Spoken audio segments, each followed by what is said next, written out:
Hello everyone, welcome back to another video. Today I will show you how to disable Facebook Messenger pop-up. So you have to just open your Messenger app on the Android device or you have iOS. So the solution is for both, you will see.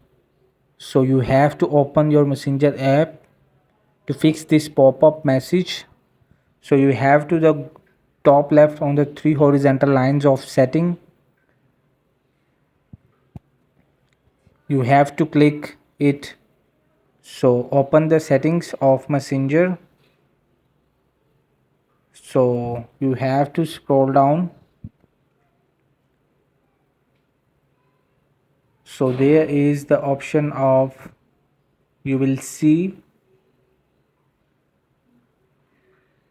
there is chat head. So chat heads you have to disable. So so chat heads, it's also called bubble chats. So you have to disable your chat head. Hope this video helped you. Please don't forget to like and subscribe and get notified.